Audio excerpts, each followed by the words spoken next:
Excuse me. I take it Mr. Fremonet's condition has stabilized? Of course. I wouldn't have left the infirmary otherwise. I've been expecting those two, but might I inquire as to the purpose of your visit, Miss Sijuin? I wanted to check up on Miss Cloran. How are you feeling? Mostly fine, I think. If you don't mind, I'd like to perform another quick physical exam. It'll just take a few minutes. All right. Thank you for looking out for me. I'll take my leave for now, then. Well, want to explain yourself, Risley? Of course, but I'm not partial to the word choice of explain. Where should I begin? How about you start by asking me any questions you have? You can start with whichever one you'd like to get answered the most.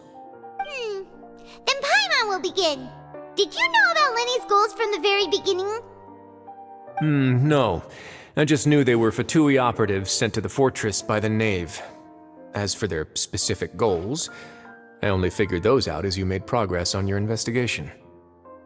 You managed to monitor and stay ahead of them even though you didn't know what they were trying to do?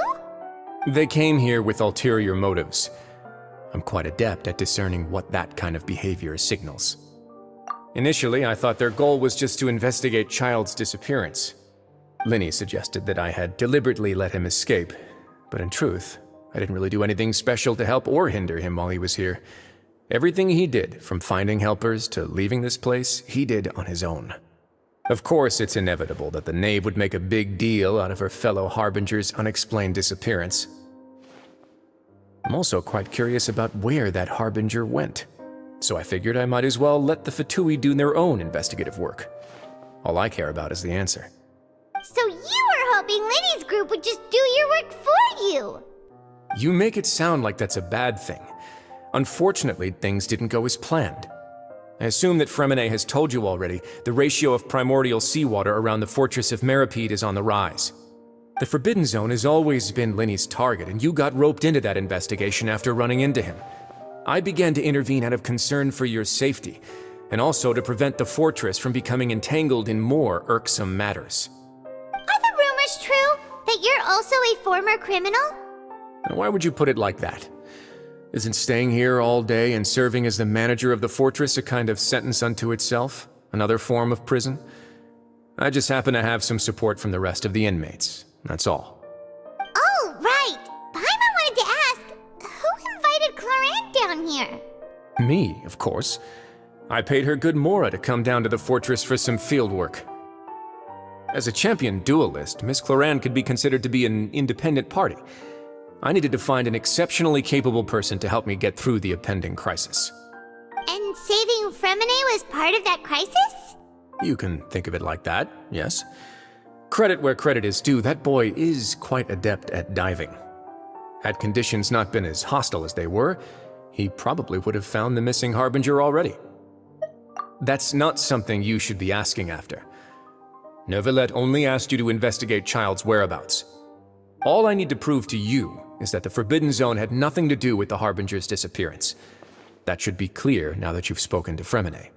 But we've already uncovered that there's something wrong with the infirmary, and we've answered a bunch of questions that you threw at us. Isn't it about time that you answer our last question in return?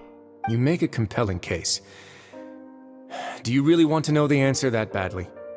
Yeah, Paimon really wants to know. Even if the truth may not be pleasant? Follow me.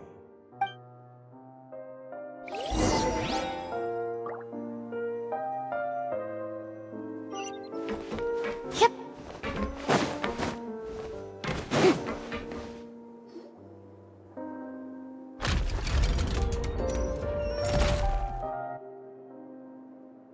There's a hidden door here?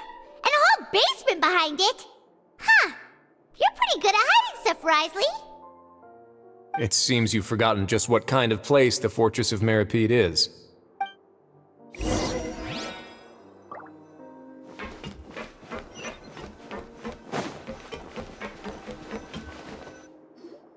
Stand on the central plate. Wait, is there a secret mechanism or... Whoa!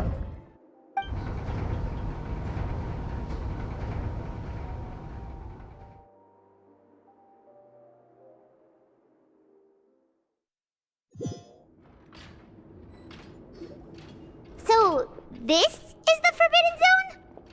Honestly, for a place so well hidden, Paimon sure doesn't see anything special. What a huge door!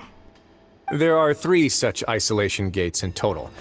Generally speaking, I'm the only one who's allowed to go inside. Hence the name Forbidden Zone. Am I correct to assume you're going to run on back and tell your little Fatui friends everything? Well, Paimon wasn't thinking of keeping anything from them. Well, I'd advise you wait until you've seen the whole truth of this place for yourself before deciding whether or not to tell them.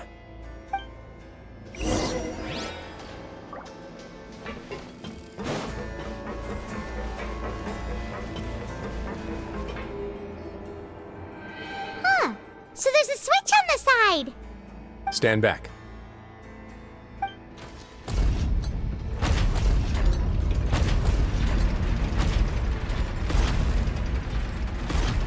Whoa!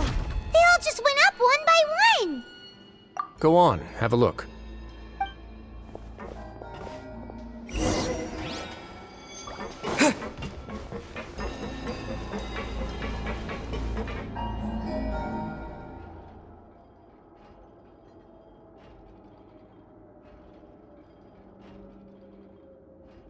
I've been interested in what lies beyond that gate ever since I assumed leadership of the Fortress of Meripede.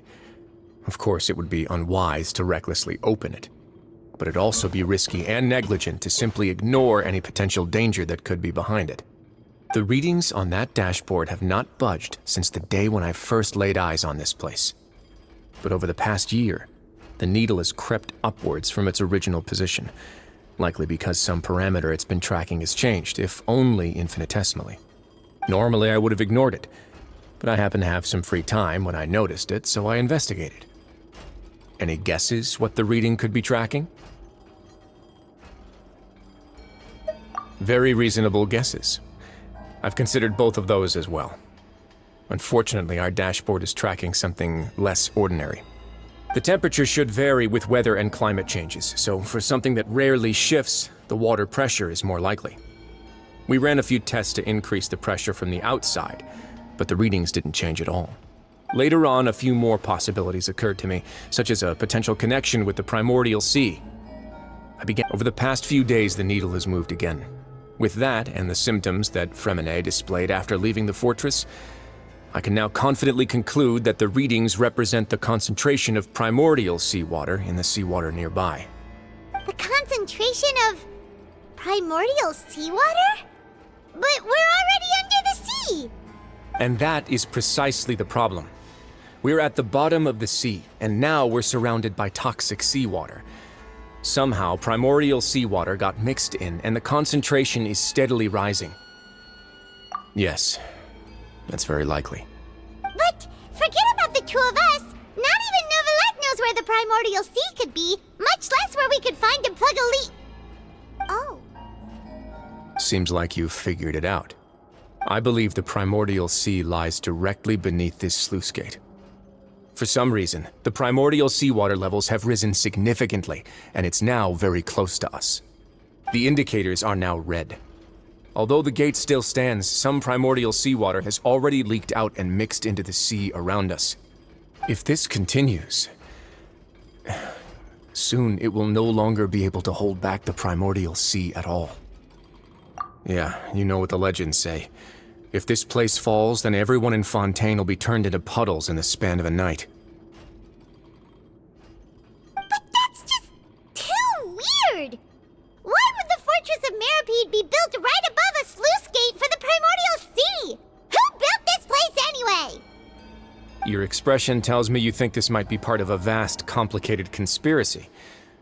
To be honest, you might find the actual answer may be exceedingly boring. It's just that the secret of the Forbidden Zone had been long forgotten by the nation before I rediscovered it with my research. There's no single founder of the Fortress of Meripede in any traditional sense. What we know about its history has been left to us by the people who used to live here. When the previous Hydro Archon Egeria ruled the land, all convicted criminals from Fontaine were exiled. The people drove the criminals away like a wolf pack chasing away the banished. The criminals received no sympathy of any kind from the people. They were exiled to the desolate seaside, where they experienced only pain, struggle, and the bone-chilling cold. Some of them began to repent and prayed to the Hydro Archon, asking if there was still anything they could do. The Hydro Archon took pity on them and said, "You may go guard my secret, deep underneath the waves." And so, leaning on the power of the Hydro Archon, they gathered underneath the sea and began to build a fortress. They became a community down there in the deeps, and over the years helped it to grow. As the number of exiles increased, more and more people joined the community. When the first group of exiles died, they left the yet unfinished fortress to their successors. The Hydro Archon continued to lend her support, allowing the fortress and what it stood for to continue growing ever larger. Before long, this dark underwater fortress became the sinner's only home. And with that, the people here stopped referring to the fortress as a prison. They saw themselves as repenting sinners who would regain their freedom once they had sufficiently redeemed themselves. But as time went on, people also realized that the fortress was a lonely place. Once they had gotten used to life here, they could no longer feel comfortable living in the overworld. Once they had finished serving their sentences, some people left and some others chose to stay. They'd find some idle position and let their withered souls fade away with the ancient secrets of the past. After many, many centuries, few people still remember the reason for the fortress's founding. Now they just see it as an integral pillar of Fontainian society, as the place where criminals deserve to be sent. Now and again, researchers manage to break one law or another and live out their days in the fortress. I learned all this from an elderly historian. Everyone else just thought he'd made it all up. But now you know every part of that history is true. Indeed. It's just as the prophecy says. If this gate fails, then everyone will be dissolved into the sea. To be frank, not really. But sadly, that hasn't stopped this prophecy from proving all too accurate. Prophecies are troublesome things. Just hearing one will create the first wave of panic. Seeing signs of it will bring about the second, and actually witnessing it in real time, the third. Let's go somewhere else. I want to show you something.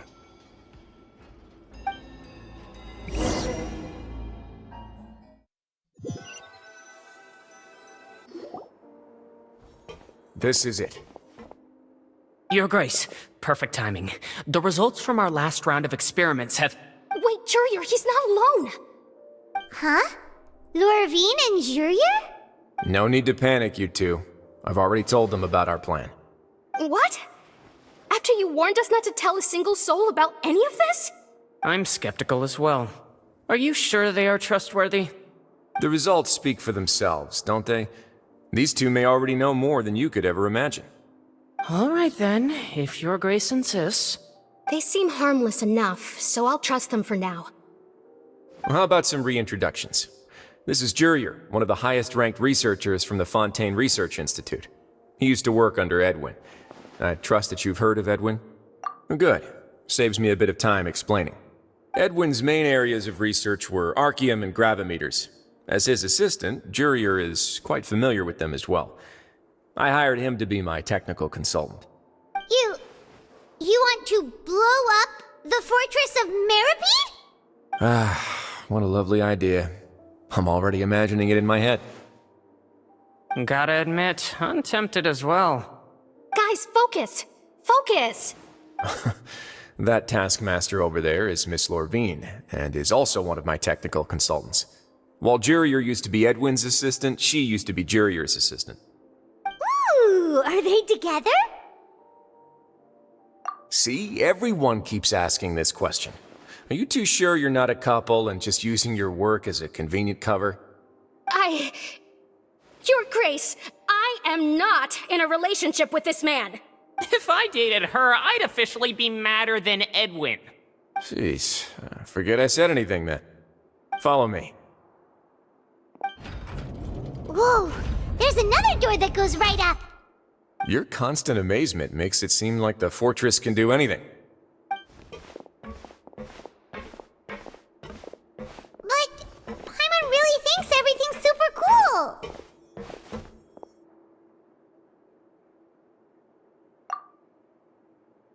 let's spice it up a bit.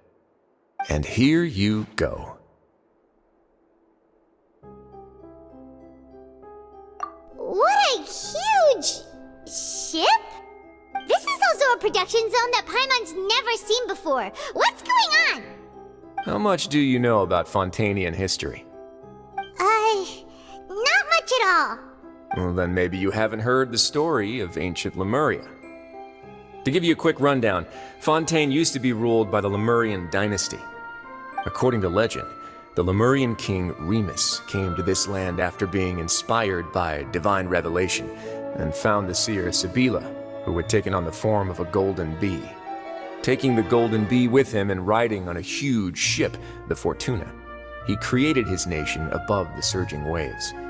He called his nation Lemuria and used the Fortuna to incessantly search for new tribes and islands, calling on them to join his empire. There's a ship in this story too? Where there's water, there'll be ships. People believe that hope can always be found at the end of a voyage. Do you believe that too? To a point, I think.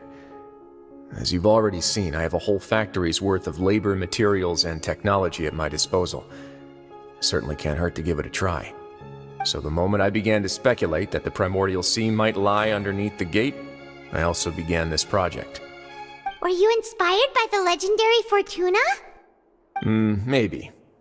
Fontanians need something to hold on to cope with the impending disaster. Were the workers to find out the truth behind this ship, riots would destroy the fortress faster than any catastrophe. As the fortress's administrator, I'd never make such a reckless call. Alright, that's enough talking for now. I'll need another 3 cups of tea to soothe my throat. Do you have any other questions? Seems like you're good. Come on, I'll take you back.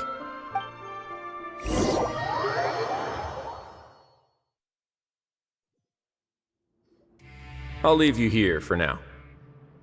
Oh, thank you so much. No worries. But don't forget, it's up to you whether or not you want to share what you just saw.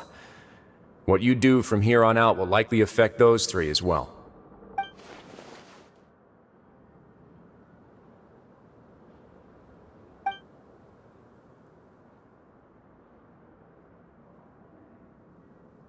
Yeah, we'll put a lot of thought into it for sure. Great. I look forward to what happens next.